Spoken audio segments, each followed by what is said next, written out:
سب سے پہلے بات کریں گے چیف جسٹس آف پاکستان قاضی فائز عیسیٰ کہتے ہیں کہ عدلیہ میں مداخلت برداشت نہیں، میرے دور میں مداخلت کی کوئی شکایت نہیں ملی۔ انہوں نے کراچی میں تقریب سے خطاب کرتے ہوئے مزید کہا کہ کراچی میں بہت سی پرانی عمارتیں ہیں، کسی نے پرانی بلڈنگز دیکھنی ہے تو پارسی کالونی دیکھے۔ میری تجویز ہے کہ یہ عمارتیں بلڈرز کو نہ دی جائیں، تاریخی عمارتوں کا تحفظ بہت ضروری ہے۔ انہوں نے یہ بھی کہا کہ لوگ اپنے ثقافتی ورثے سے ہی پہچانے جاتے ہیں۔ The building which we are presently occupying is itself a very iconic building. It's a protected heritage site, but it has been added to and in a very bad way. So we had a meeting how we can restore it to its original, or as far as possible, its original position. Heritage is something which a country and a people are known by.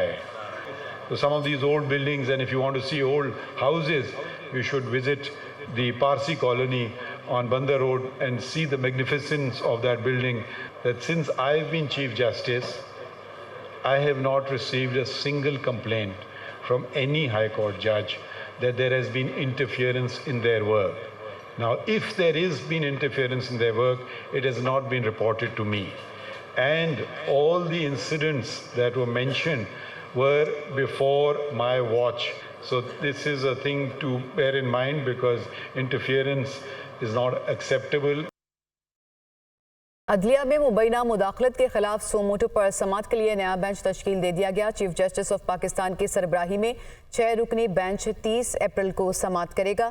Justice Mansoor Ali Shah, justice جمال مندوخیل اور justice اطہر معین اللہ اس bench میں شامل ہوں گے۔ Justice نصرت ہلالی اور justice نعیم اختر افغان بھی 6 رکنی bench کا حصہ ہوں گے۔ نئے بینچ میں جسٹس یحییٰ افریدی شامل نہیں۔ جسٹس یحییٰ افریدی نے اپنے تحریری نوٹ میں خود کو بینچ سے الگ کر لیا تھا۔ اس کے علاوہ بینچ کے تمام ارکان نئے بینچ کا حصہ ہوں گے۔ وزیراعظم شہباز شریف کی شہید کسٹمز انسپیکٹر حسنین علی کی رہائش گاہ پر آمد، اہل خانہ سے اظہار تعزیت، فاتحہ خوانی کی، چیک بھی پیش کیا۔ میڈیا سے گفتگو میں کہا کہ شہید کی قربانی رائے گاہ نہیں جائے گی، اسمگلنگ کی روک تھام کے لیے بھرپور کارروائی کی ہدایت کرتی۔ انہوں نے مزید کیا کہا، آپ کو دکھاتے ہیں۔ اسمگلنگ کے خاتمے کے لیے تمام صوبوں کے ساتھ جو حکومتیں ہیں اور ہمارے جو قومی ادارے ہیں، افواج پاکستان کے ساتھ مل کر ہم اس کا کلا کما کرنا اتنا ضروری ہے جتنا کہ معیشت کو دوبارہ زندہ کرنا۔ میں کے پی کی حکومت اور چیف منسٹر صاحب، چیف سیکرٹری اور آئی جی، ان سب کا شکر گزار ہوں۔ پاکستانی فوج کے سپہ سالار قاسم منیر کا بہت شکر گزار ہوں کہ وہ پوری اس معاملے میں ہماری معاونت کر رہے ہیں۔ شہید انسپیکٹر سید حسنین علی ترمزی کے اوپر فخر ہے، اور آپ ایک عظیم بیٹے کے والد ہیں۔ ایک فری گھر ہوگا شہید کے بچوں کے لیے، بیوہ کے لیے، اور کیش ایوارڈ کیش ہے، اور 1,35,00,000 روپے کا گھر کی قیمت دیں گے۔ تعلیم فری ہوگی بچوں کے لیے، اور علاج فری ہوگا بچوں کے لیے۔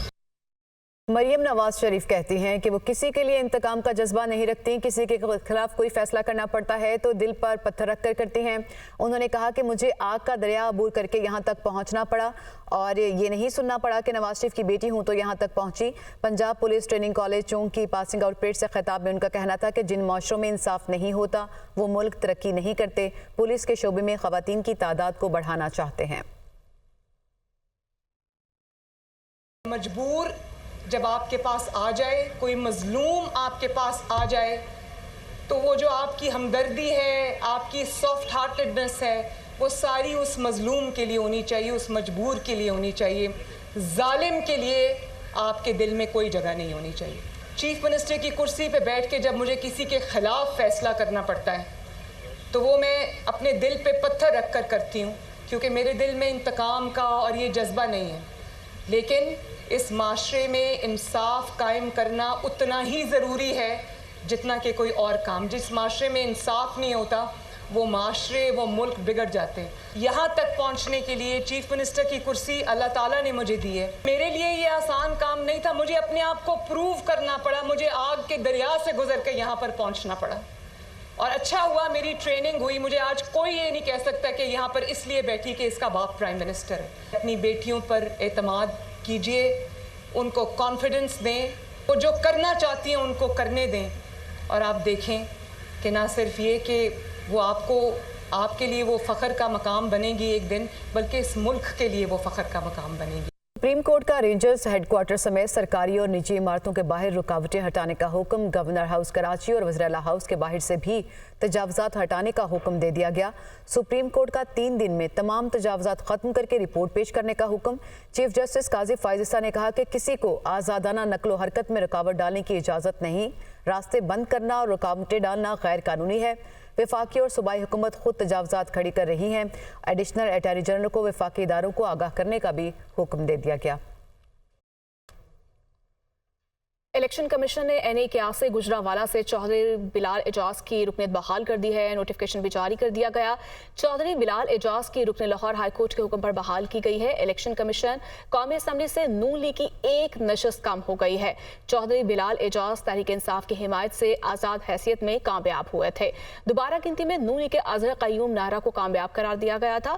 لاہور ہائی کورٹ نے الیکشن کمیشن کے فیصلے کو کالعدم قرار دیا تھا.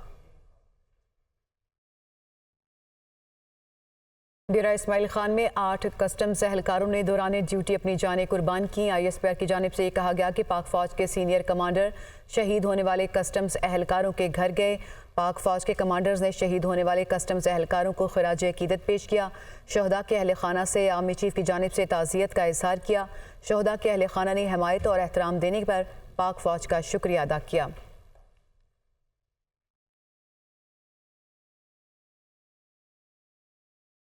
سربراہ پاک بحریہ ایڈمرل نوید اشرف کا چین میں منعقدہ 19ویں ویسٹرن پیسیفک نیول سمپوزیم میں شرکت. 19ویں ویسٹرن پیسیفک نیول سمپوزیم کا موضوع سمندر کے ساتھ مشترکہ مستقبل تھا. سمپوزیم میں دنیا بھر سے مختلف ممالک کے بحریہ کے سربراہان اور نمائندوں کی شرکت. Chief of the naval staff کا حالیہ دورہ علاقائی اور عالمی میری ٹائم سیکورٹی کو بڑھانے کے لیے شریک بحری افواج کے ساتھ 2 طرفہ تعاون کو تقویت دے گا. سربراہ پاک بحریہ کا چین میں منعقدہ 19ویں ویسٹرن پیسیفک نیول سمپوزیم میں شرکت. سربراہ پاک بحریہ ایڈمرل نوید اشرف کا چین میں منعقدہ 19ویں ویسٹرن پیسیفک نیول سمپوزیم میں شرکت.